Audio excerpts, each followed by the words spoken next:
Okay, we're live. Hey, it's Kid here. Welcome to the Referral Sender Show, where we bring you tips and tricks of amazing local businesses and owners. Today is the 16th of September, a wonderful special addition to our episode today. We have a wonderful company called ETC that we're going to be hosting today. How's your weekend going first before we get into that, Eric? How you been? Oh, it's going great. I was just super excited that we have this special edition coming on here on Wednesday. And I'm super excited to hear how ETC started and made Tacoma cool again. Yeah, exactly, especially with the streetwear. So Yeah. let's bring them on. This is a special episode, so we're typically not going to do our morning startup when we look at the weather or anything, but we're just going to go right into it. So let's introduce you to ETC. Umi, you there? How you doing, Umi? Hey, how you guys doing? We're doing well. good. Doing well. Glad Up to be in here. there. So, What's up, guys? How's it going? Hey. go ahead and introduce you guys self. I know that we kind of got a little bit of a bad connection, but go ahead and let everybody know who you are. Hi, I'm Umi. One third of the ownership group here at ETC Tacoma. My name is Grayson. Nice to meet you guys. 1/3 of the ownership group at ETC Tacoma. So tell us about yourself, guys. Let us know what you guys do. I am co-owner and co-creative director here, but also we all take on a little bit of all the tasks here as owners. That's one thing that makes us really, I think sets our business apart, is that we all know what should be done, and we're, self-starters in making sure that we get things done. I would say that's probably like the thing that has really taken our company the furthest is the initiative to do and just try things first. Definitely. So for all our listeners out there, ETC is a clothing brand, which, if I'm right, you guys promote streetwear, right? Yeah. So overall, ETC Tacoma, we are a streetwear boutique, so basically it's like sportswear, t-shirts, fleece, bottoms like sweatpants and that sort of thing, shorts. So we host a range of products, but our space is also outside of a boutique. It's also big on community. So we throw art shows, open mics. We've had food tastings, yoga classes, dance, paint and sips. We do a lot of different things inside the space when we're allowed to. Right now, we're obviously in these different times. But then outside of what we do is small run products. So we make gear that people like. Obviously, it's pretty exciting, but we don't make it in mass quantities. Our goal is to keep our product as rare as possible. Exactly. So we often refer to ourselves as rareware because limiting availability increases the amount of hype for a product, or just the buying power. It pushes the buying power through the ceiling. When you have something that you can sell 100 of, but you only give them 20, 25, 35 of. And what it does is it breeds excitement, it makes lines, it does things that promote the culture that we're trying to bring to Tacoma. 1,000%. Wow. Self-marketing for real. That's smart. So let us know how you guys started. How you guys started out. So we started the original company, our first t-shirt brand, when we were in high school. And then as we moved throughout that, we got into college, and then took a turn in the product that we wanted to do. So we started off with t-shirts, and we thought we might be at t-shirts forever. When I got into college, we learned about manufacturing a little bit more, and so we began to make socks prior to the real heavy wave that happened in socks. So about 2008 or something, we started our sock company. And we were a sock company until 2011. And we started printing t-shirts again because it was just more exciting. We're into graphics and storytelling. It's harder to do on socks at the time. And manufacturing was also so tricky with producing socks because we wanted to be made in America, and so we were out of the Midwest. But that company had went through growing pains. So when all that happened, got back to t-shirts, and in 2014, after building the brands for a bit, we opened ETC Tacoma on Pack Avenue in downtown Tacoma. Okay, all right. And what does ETC stand for all our viewers? Just etc. It worked out very well. ETC, like just the acronym, or it's not an acronym, pardon me. It worked out as the abbreviation because when you say ETC, just the T is very, very prominent. So when Paris designed the logo, he made the T very prominent, and then there's also Tacoma theme that is attached to that, obviously, that we make sure you know. Right. For real.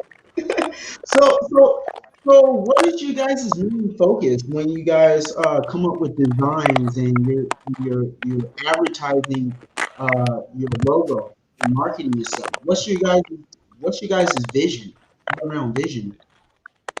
I would say, at least from my perception, we talk about these kind of things and we try to evolve who we are and what we do every single day. A lot of the concepts that we come up with and the shirts and products that we come up with, we've started putting wear on, which is our own personal spin on what streetwear is to us and the roots that we've come from. There are brands that are really prominent to us that put us in a position and made us feel a certain way about getting into realm that we are in. Traditional streetwear brands such as Stussy, the Hundreds, Bape, whatever it may be. But we're trying to stay true to culture that made us feel strong enough to get into this business, yet moving it forward and moving with young individuals today and what they want to see on products. So I think that's how we've come up with staying true to streetwear, but moving forward with a moniker of wearwear. Absolutely. Right. I like that.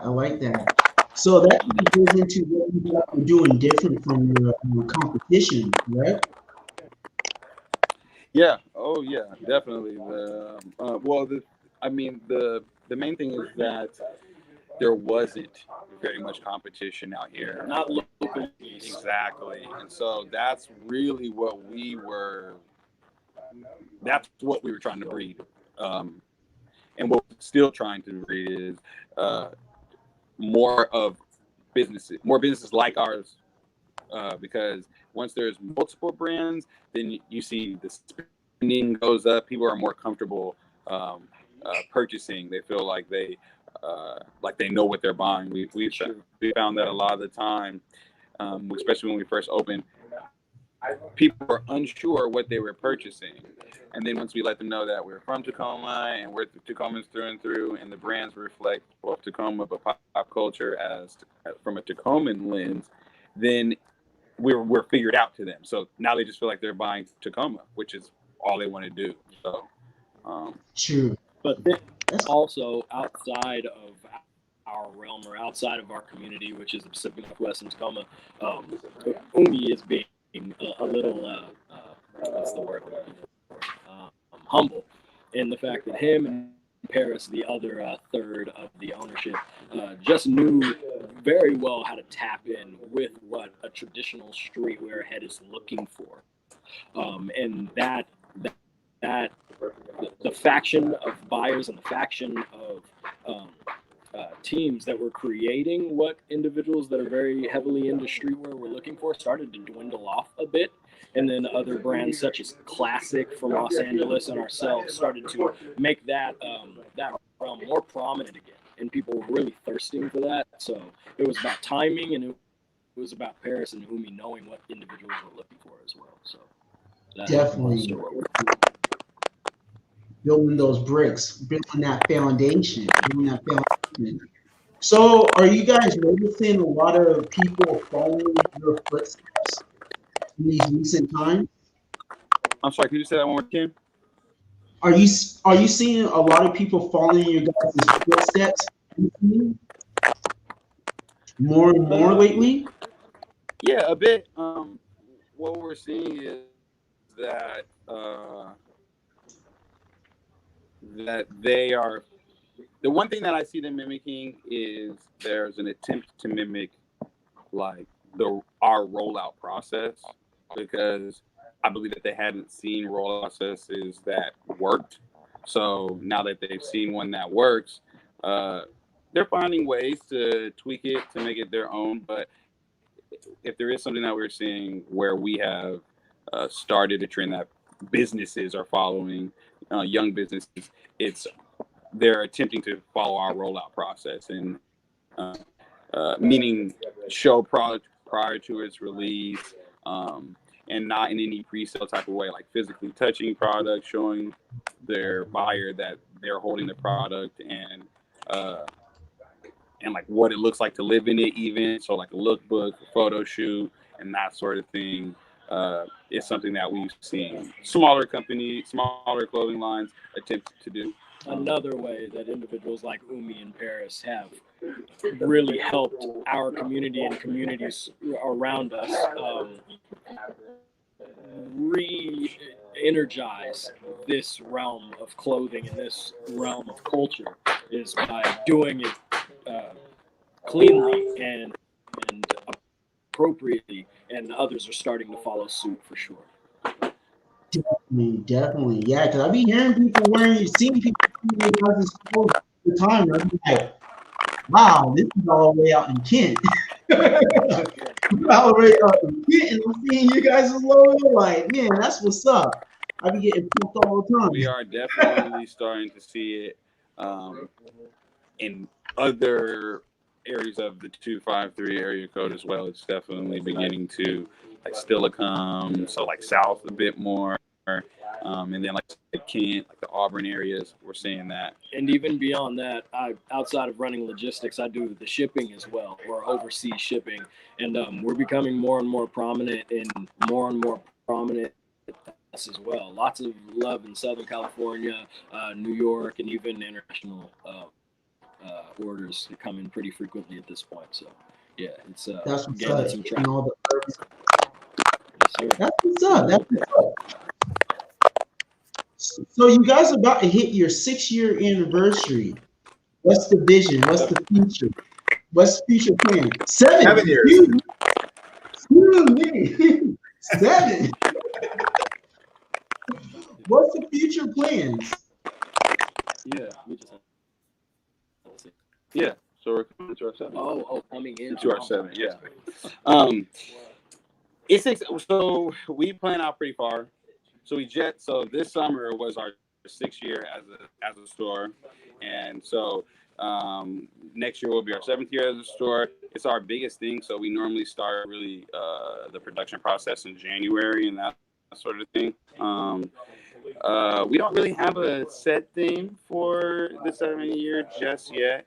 Our hope is that the world will be open in a real way so that we can do something that's event-based. That would be really helpful. That would be that's ideally what we would like to do. The product is certainly going to be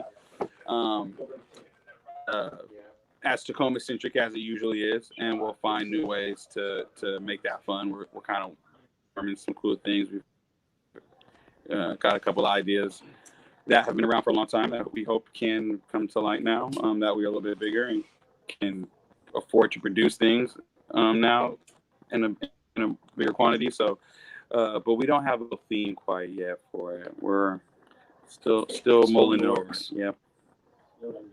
Definitely.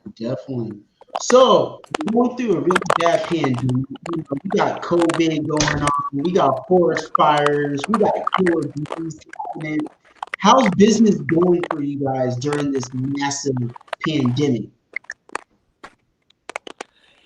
It was very slow in the beginning. So March, we had a big event planned at Alma Mater, which is a new,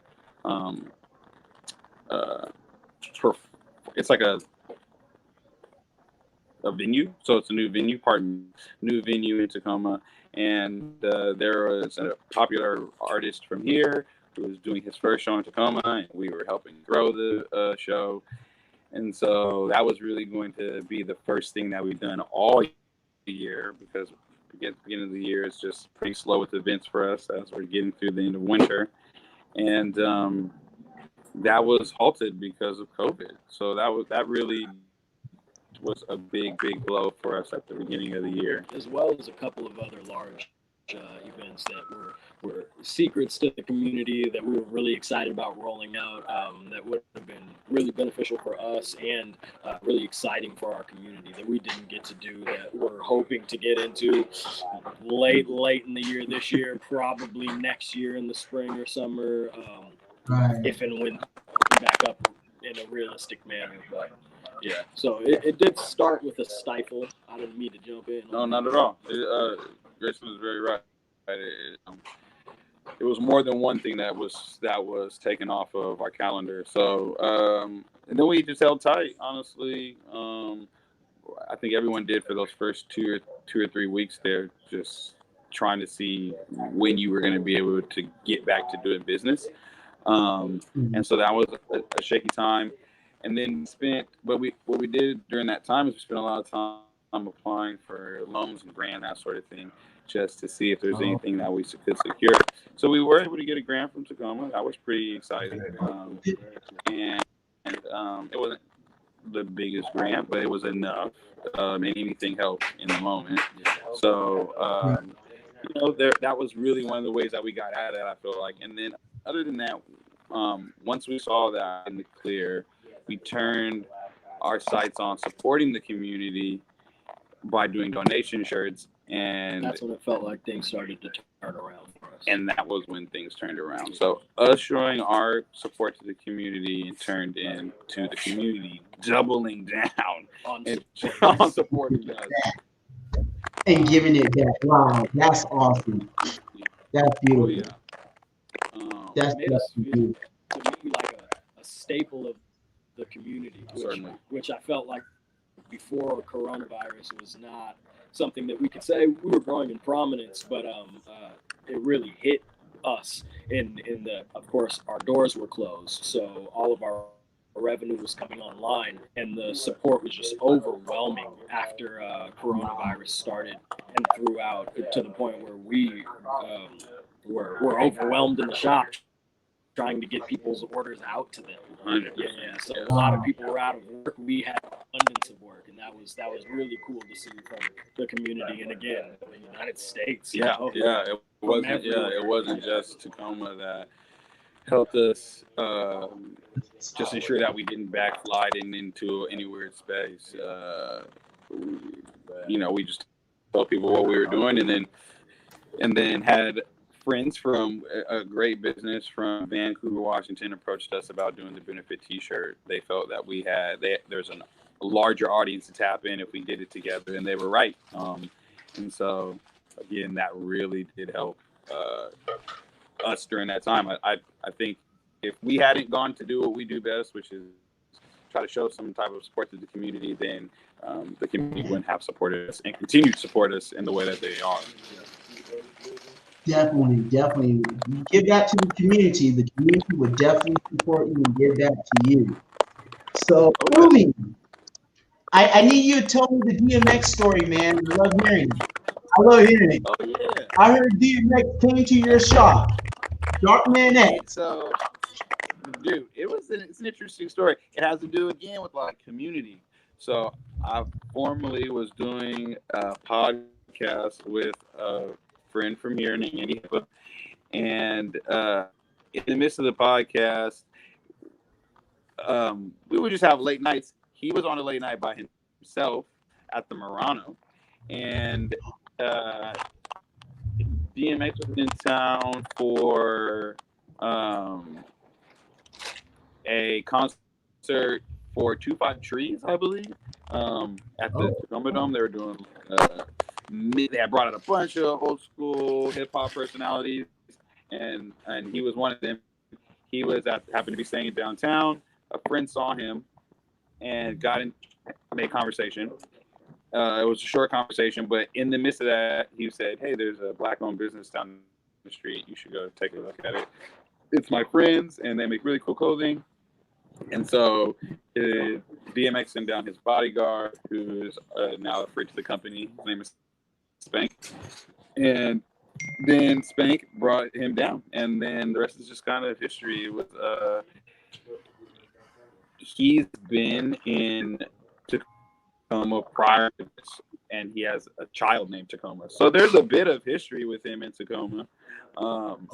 So I think that was part of why he was comfortable enough to go wander the downtown area, whereas most people we've known several people to be told and tweeted on social media, hey, while you're in town at the Dome, make sure you check out ETC, and none of them have stopped by. So I think that was meant to be honest, Ken. It was a timing thing. We can't, some things just kind of magic. Right. But it was amazing that he stopped by. And then more amazing still since then, is open to wearing the product, is open to representing for the brand, and has on many occasions worn it in places where there's a lot of cameras happening. So we've had just like courtside at games and shows and interviews and stuff. So in the studio, he's done it in other stores. One time he was in another store buying stuff, and they wanted a photo op with him, but he had our product on. So then, so it's been.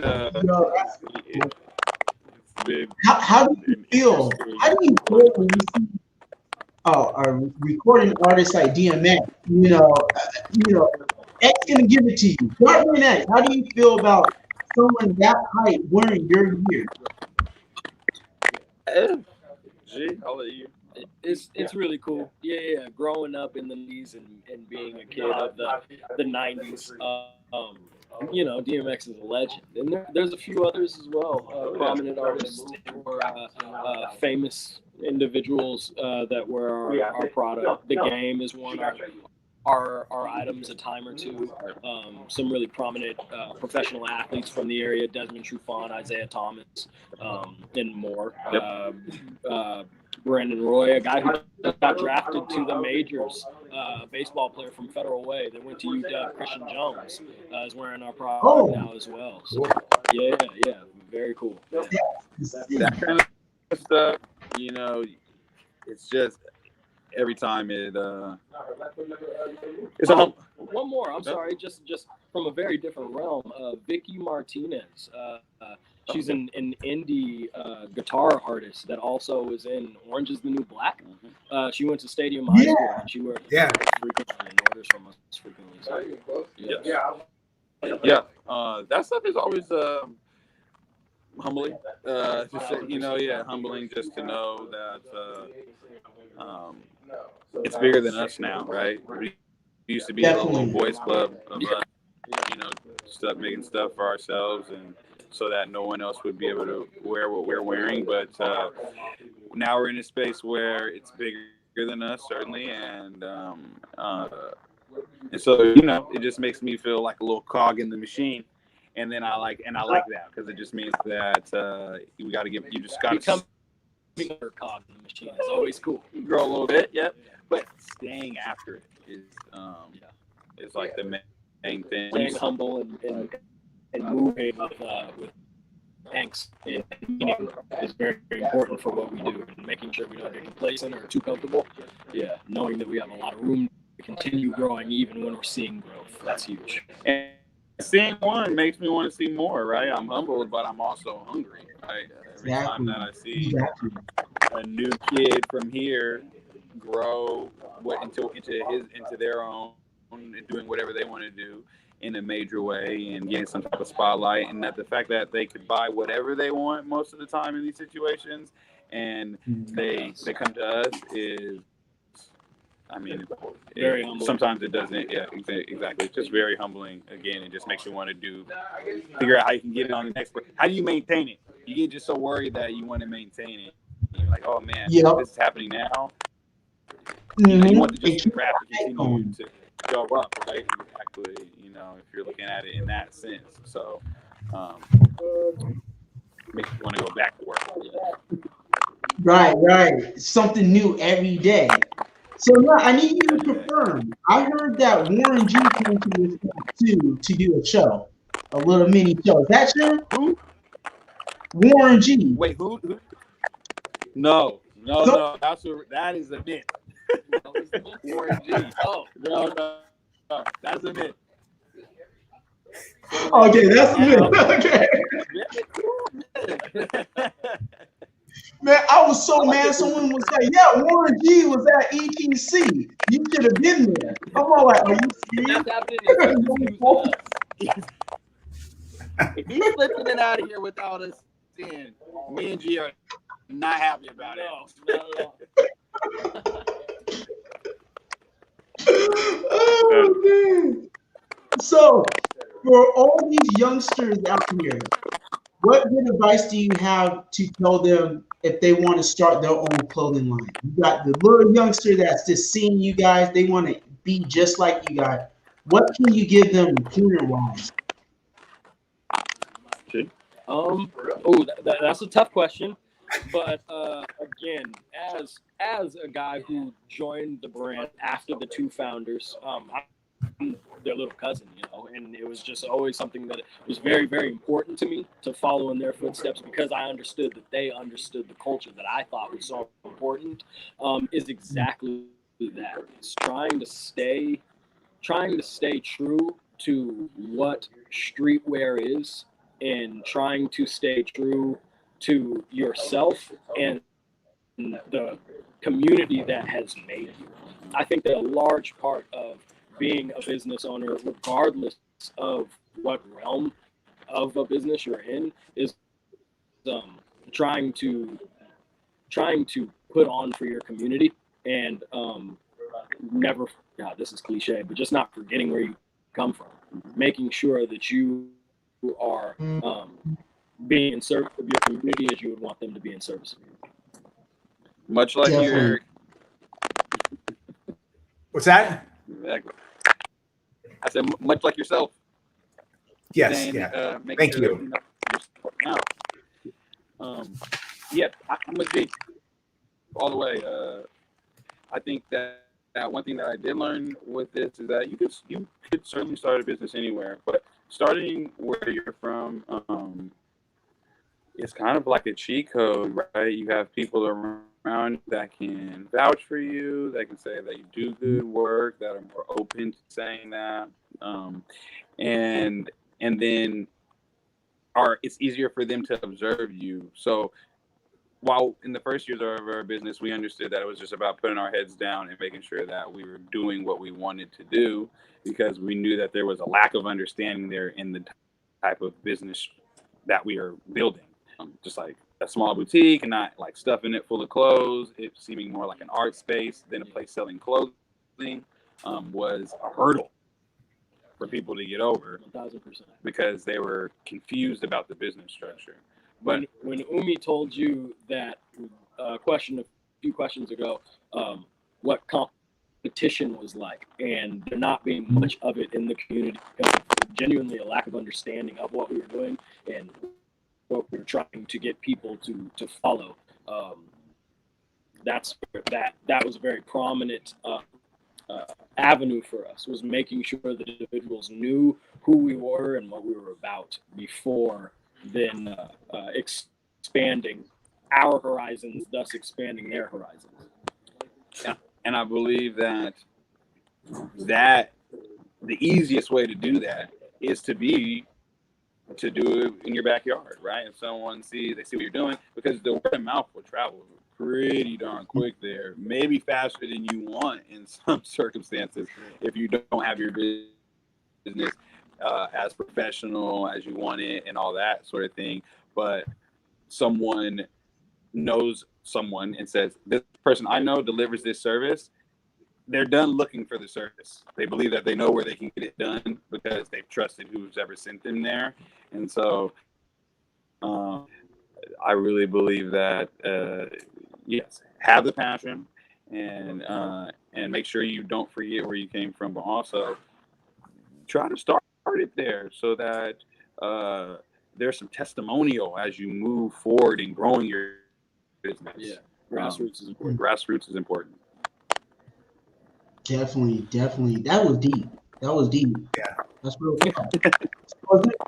Is there is there anything else you want to let anyone know? You guys should hold up one of your guys' shirts. Yeah. So you can actually see one of you guys' logos. You guys got like an old logo, like an old shirt, A t-shirt. or a preview. A preview.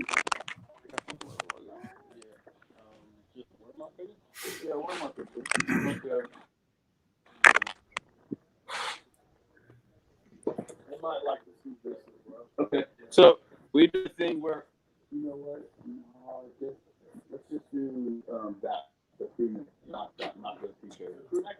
The hoodie is fine. Yeah. So we'll start with one from you guys, right? So that people can see. So we often do stuff with, pardon me, where we are. Here we go. Let's do it there. We often do stuff with the apple on it. And it is because we Pacific Northwest centric items. We do Pacific Northwest centric things. So there's often, we try to make sure those themes are attached. So that's why we do Sasquatch. We call him Sasquatch instead of Bigfoot. So that's the way that we separate ourselves, because I know he goes by many names. Orca. We do the orca. Entrance, things that are our state and or our region's prominent animals, plants. 100%. So there's a lot of state symbols. Early on, we realized that people knew about them but weren't making them fun. We're breathing life into the state symbol. So our state bird is the goldfinch. We use that often. The apple, of course, is very Washington-centric. The orca is our marine mammal, and so on and so forth. And then this is a very heralded piece for us. Is anything with our logo has become a very big seller for us. This is a Tiffany colored.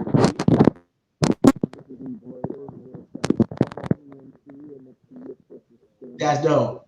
Embroidery? Yes, with the embroidery. People really love this one. It sold very fast.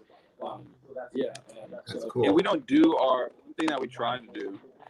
A little bit, we've done a little bit more as we move forward because we've gotten bigger. But we try not to put our logo, our main logo, on everything, so that when you do see it, it's a piece that almost feels like it's harder to get. Right, another marketing strategy for us is kind of dangling the fruit, right? There's low. Yep, you got to. Then there's just one you gotta be able to go get, you know. And we've learned that creating that balance really allows that piece to remain as coveted as it always once was. Definitely. Man, that's deep. Well, I'm definitely gonna need one of those hoodies in red. I'll let you know, kid. I'll run up there if I have to. So let everyone know how to get in contact with you guys, Umi and Grayson. Yes. Well, ETC Tacoma on every platform. So Facebook, Twitter, Instagram, just ETC Tacoma, all one word. We are, look at that at the bottom. That is so cool. We're at 116 South 9th Street in Tacoma. So we're right on 9th Street on that hill. Also, find us on Google. Find us on Yelp. Yeah, even Yelp. Yeah. Google, Yelp. So Yep. We're there. To find our business and know our hours. That. Are you in the phone book? Optimized as we can be. Yeah. Say that again. Are you in the phone book by any chance? Yellow Pages? I don't know. No, I don't think we are. Y'all. Didn't know they still made Yellow Pages. Hey, I got one more question for you guys, and I'm gonna let you guys go. How's social media working for you guys? I always see you guys on social media just hammering out videos, hammering out your logo. How do you guys master that? What's your guys' formula without giving away your secrets? Yeah, I think that the thing is what the one thing that we found is consistency, but it's about consistency. Pardon me, but it's about figuring out that there are different levels of that. So originally, we probably posted,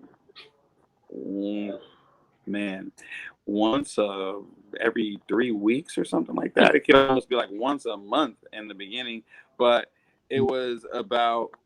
Then we would do that on a consistent basis, right? So that was our level of consistency, and then we've sped it up since then. So now we're just at a level of consistency where there needs to be nightly or content, basically 5 to 6 times a week, and we're at a space now that content kind of comes to us, really, right? We're always putting out products or helping someone with a project or doing something community driven, or talking about what's going on in the community. And so once we found that Tacoma was okay with us being a voice for Tacoma, we've been consistent in that and continue to have dialogue and sometimes monologue about what's happening around us and what we want to see, because our brand's a lifestyle brand, so there's some like-mindedness in you if you're supporting us. So when we say these things about the community, there's also some like-mindedness there as well. And so that's been and then on the inverse, something else that's really important to the way that we do social media is aesthetic and presentation. Making sure that the way that we lay out our product, our message, and other things that we think are prominent or important is very important to us on our social media platforms, and making sure it is presented to our consumer and our customer in a way that is very palatable. That's very important to us, and we think that to this point we've done a good job at that. So that's a way that presenting ourselves has not just been important, but has been a plus in the way we run our business. certainly. Definitely. Well, I just want to thank you, Emily and Grayson, for being a part of the show. We always support you guys. Congratulations on the 7th year. I'm definitely going to have you guys back on the show. We'll have a longer episode next time. No problem. Yeah, we'll be available and waiting. Talk about new gear.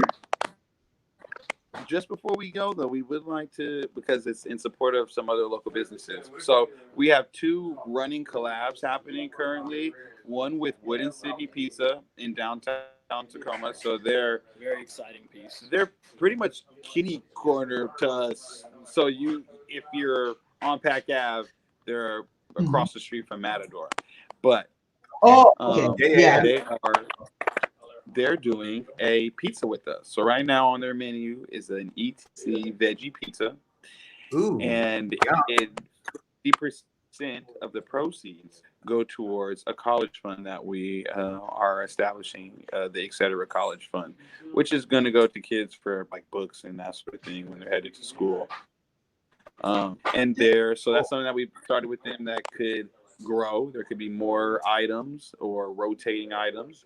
And then we have also done a shandy with Wingman Brewery. So Wingman is a local brewery, exactly. Let's get in there. And so was that your artwork on there? Oh, awesome! Yeah, that's awesome. And damn, this shandy. That's tough. That's awesome. This shandy is available. It was they did a small run for us for our 6-year anniversary, and then there was we did a matching T-shirt that you guys printed, and then there was a very good response, and so now we are being sold at both their locations, Wingman Brewery and Little Radio, their new restaurant. And so they're also going to be offering it to local, like distributing it out to local convenience stores and those accounts that want to pick it up. So That's awesome. there's an ETC shandy out there, guys. Get your hands on that while it's around. Oh, you bet. I'm definitely gonna grab my 6-pack and an ETC pizza. You told me you guys got pizza now? Pizza and beer. I told you. Yeah, exactly. It goes hand in hand. Hey, I need what it tastes like. What it tastes like, by the way. Tastes good?